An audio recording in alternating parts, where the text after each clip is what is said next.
नमस्कार दोस्तों, क्या आपको पता है कि एलपीजी सिलेंडर के दाम इतने तेजी से क्यों बढ़ रहे हैं? क्या इंडिया में एलपीजी की शॉर्टेज है या कोई और रीज़न है? आज हम समझेंगे एलपीजी का पूरा सिस्टम और इंडिया का एलपीजी क्राइसिस सिंपल लैंग्वेज में। क्या कुछ दिनों से क्यों लोग एलपीजी सिलेंडर के लिए बड़ी बड़ी लाइनों में लगे हुए हैं? क्यों लोग जो है इतना पैनिक कर रहे हैं? क्या सब कुछ आज हम इस वीडियो में आपको बताने वाले हैं। आपको इस वीडियो को एंड तक देखिए, फिर आपको कोई डाउट बचेगा नहीं एलपीजी और एलपीजी क्राइसिस को लेके। तो चलिए इस वीडियो को शुरू करते हैं। सबसे पहले आपको कुछ न्यूज़ कटआउट आप देख रहे हैं कि एलपीजी शॉर्टेज की वजह से वर्कर का मूवमेंट स्टार्ट हो गया है। वर्कर माइग्रेट कर एक जगह से दूसरे जगह माइग्रेट कर रहे हैं। एलपीजी संकट में बड़ा खेल आप देख रहे होंगे कि इसमें बहुत सारे चोरी की केसेस आ रहे हैं, जो एलपीजी सिलेंडर को एक इकट्ठा कर ले रहे हैं लोग, उसकी भी खबरें आपको सुनने को देखने को मिली होगी। अब हम समझते हैं कि व्हाट इज एलपीजी। एलपीजी होता क्या है? तो एलपीजी बेसिकली इसको बोलते हैं लिक्विफाइड पेट्रोलियम गैस, और ये मेनली दो कंटेंट से मिलके, दो गैसों से मिलके बना होता है, प्रोपेन और ब्यूटेन। प्रोपेन का केमिकल फार्मूला होता है C3H8, ब्यूटेन का होता है C4H10। ये गैसेस इजीली हमको लिक्विफाइड फॉर्म में रहती है और प्रेशर के अंडर में इसको लिक्विड फॉर्म में कन्वर्ट कर दिया जाता है, जिससे क्या है ये इजीली स्टोर किया जा सकता है सिलेंडर में। अब हम समझते हैं कि एलपीजी कैसे प्रोड्यूस होती है वर्ल्ड में, पूरे वर्ल्ड में। तो पहला इसका सोर्स है नेचुरल गैस प्रोसेसिंग। ये नेचुरल गैस के को प्रोसेस करने से ये जो है एलपीजी प्रोड्यूस होती है, और ये एक मेजर सोर्स है। और ये जो है नेचुरल गैस कहाँ से आती है? हमको अंडरग्राउंड जो वेल होते हैं वहाँ से आती है। दूसरा, इसमें जो है मीथेन और हैवियर गैसेस होती हैं। ये जो है मीथेन इसमें से अलग कर लेते हैं प्रोसेसिंग से, और प्रोपेन और ब्यूटेन को अलग कर लेते हैं। प्रोपेन और ब्यूटेन वही हमारा एलपीजी है। मेथेन को प्रोसेसिंग प्लांट में अलग करते हैं, जो हम पीएनजी और सीएनजी में यूज करते हैं। प्रोपेन ब्यूटेन जो सेपरेट होती है वो हमारा जो है एलपीजी होती है। अराउंड 60% जो एलपीजी ग्लोबली जो है वो आता है प्रोसेस होके। नेचुरल गैस का प्रोसेस करने के बाद जो एलपीजी निकलता है वो हमारा टोटल 60% ग्लोबल जो है कंजम्पशन का 60% हमारा नेचुरल गैस से आता है। अब हम सेकेंड सोर्स समझते हैं क्रूड ऑयल के रिफाइनिंग। जो है क्रूड ऑयल की जो रिफाइनिंग, कच्चा तेल जो आता है रिफाइनरी में जाता है और उसकी रिफाइनिंग होती है, उससे भी हमारा एलपीजी का प्रोडक्शन होता है। और इसका जो है मेन प्रोसेस होता है डिस्टिलेशन कॉलम। जो डिस्टिलेशन कॉलम होता है जिसमें क्रूड ऑयल डालते हैं और उसका लेयर बाय लेयर उसका हमारा रिफाइनिंग होता है, उसमें से डिफरेंट प्रोडक्ट भी निकलते हैं हमारा, उसमें से एक एलपीजी भी निकलता है। एलपीजी जो है टॉप, ये लाइट गैस होती है और वो सबसे टॉप में निकलता है डिस्टिलेशन कॉलम से। अराउंड 40% ऑफ द एलपीजी ये प्रोड्यूस होता है इससे, क्रूड ऑयल का रिफाइनिंग करने से 40% प्रोड्यूस होता है। अब हम समझते हैं कि सिंपल प्रोसेस फ्लो कैसे हमारा एलपीजी का प्रोसेस होता है।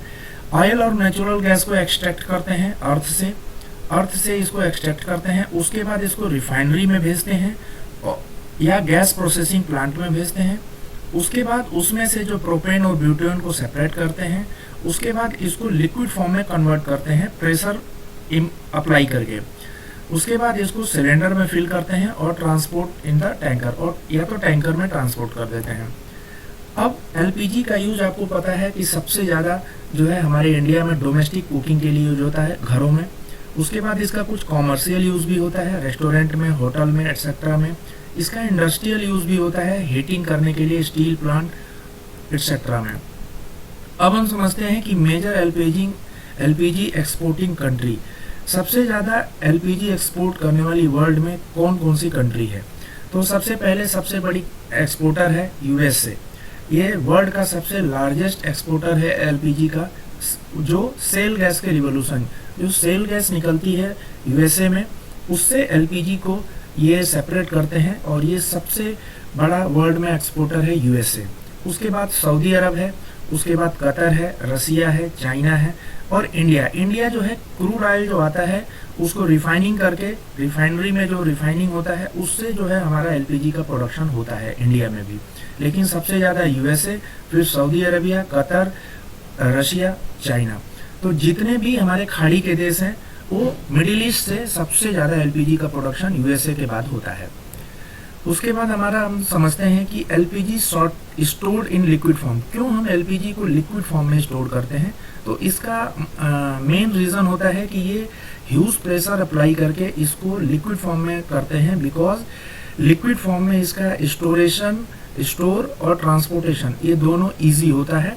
और अगर इसको गैस फॉर्म में करेंगे तो गैस का स्टोरेज और ट्रांसपोर्टेशन बहुत ही कॉस्टली होता है और इसको जो है बड़े बड़े कंटेनर इसके लिए जो है यूज़ करने पड़ेंगे इसको ट्रांसपोर्ट करने के लिए और इसको स्टोर करने के लिए। इसलिए इसको हम लिक्विड फॉर्म में कन्वर्ट करते हैं प्रेशर अप्लाई करके, उसके बाद इसको ईजिली जो है ट्रांसपोर्ट कर देते हैं।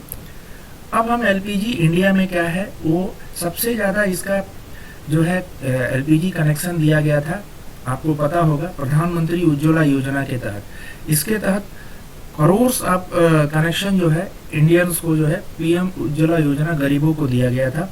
और इसका जो है इंडिया में इंपोर्ट डिपेंडेंसी बहुत है। जितना एलपीजी आपको इंडिया में आती है उसका 60% हम इंपोर्ट करते हैं, ओनली 40% ही हम जो है अपना प्रोड्यूस कर पाते हैं। 60% अप्रॉक्स जो है हम इंपोर्ट करते हैं दूसरे देशों से, यूएसए से और जितना भी हमारा मिडिल ईस्ट की कंट्री है वहाँ से।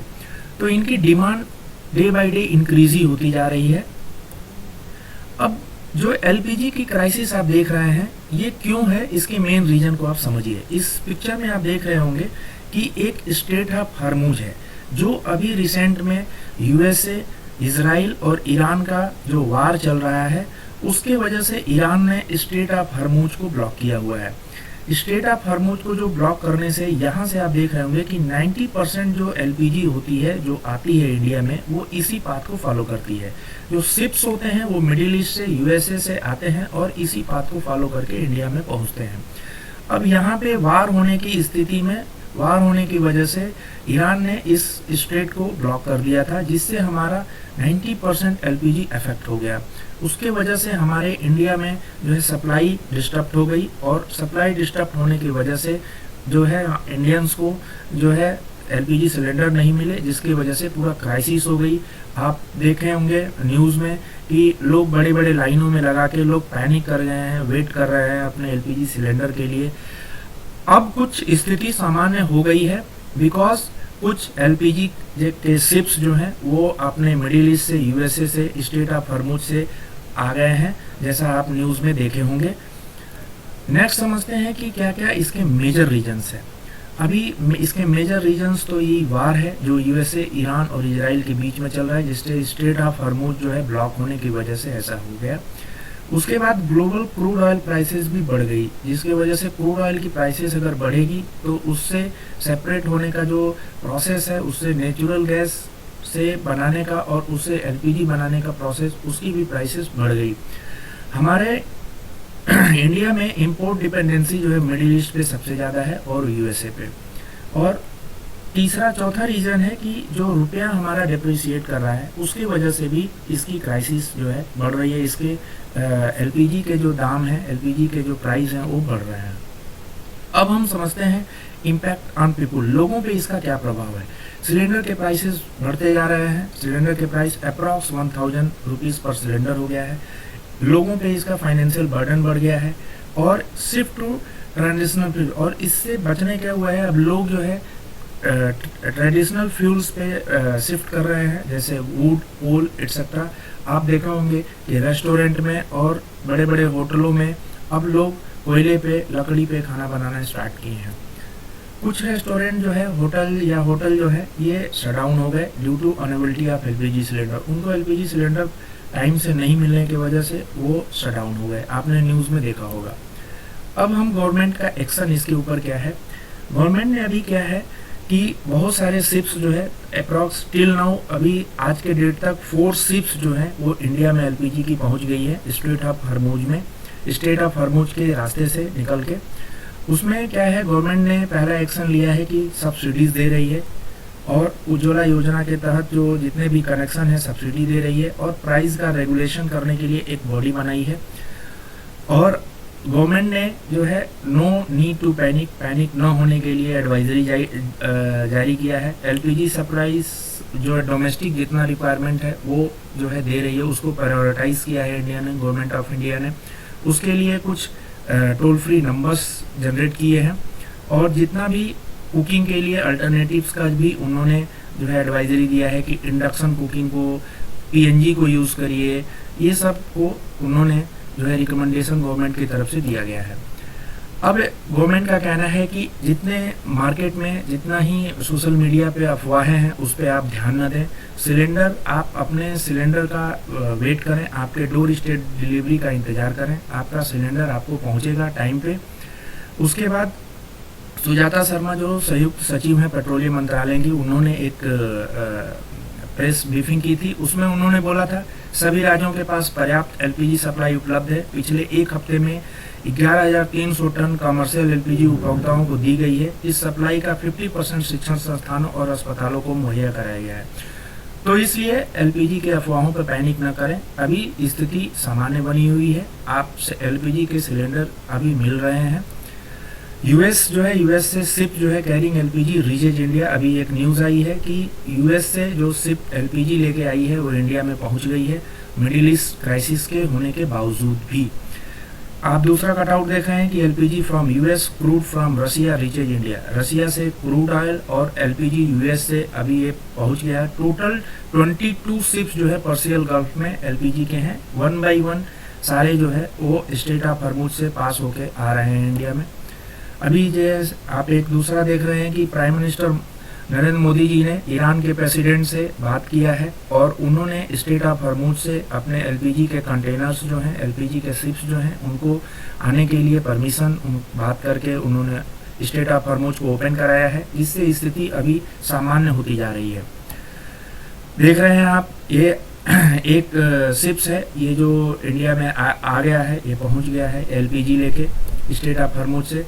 अब इसके फ्यूचर्स कुछ सॉल्यूशन को डिस्कस कर लेते हैं कि अगर फ्यूचर में ऐसी प्रॉब्लम आए तो उसका सॉल्यूशंस क्या करना पड़ेगा। तो इसके लिए सबसे फर्स्ट पॉइंट है कि हमारा इंडिया में जो इसका प्रोडक्शन है उसको बढ़ाना पड़ेगा, नंबर 1। नंबर 2, हमको अल्टरनेटिव फ्यूल्स पे डिपेंडेंसी बढ़ानी पड़ेगी, जैसे रिन्यूएबल सोर्स ऑफ एनर्जी है उस पर। थर्ड है, हमको इंडिपेंडेंट बनना पड़ेगा, इम्पोर्ट पे हमारी डिपेंडेंसी जो है एकदम कम करनी पड़ेगी। तो ये सब जो पॉइंट्स हैं इनको हमको फ्यूचर के लिए रेडी करना पड़ेगा। अब टोटल इसके कंक्लूजन की बात करते हैं। तो दोस्तों, एलपीजी इंडिया के लिए बहुत ही इंपॉर्टेंट है, लेकिन इंपोर्ट डिपेंडेंसी की वजह से क्राइसिस क्रिएट हो रहा है। अगर इंडिया को फ्यूचर सिक्योर करना है तो हमें अल्टरनेटिव एनर्जी पर फोकस करना होगा। Thank you very much. I hope आपको ये पूरा टॉपिक अच्छे से समझ में आया होगा, और आपको अगर कोई क्वेरी आपके मन में है, कोई डाउट है, तो आप कमेंट सेक्शन में ज़रूर कमेंट करिए। अगर आपको वीडियो अच्छा लगा हो तो वीडियो को लाइक करिए, शेयर करिए और चैनल को सब्सक्राइब करिए। Thank you very much. जय हिंद।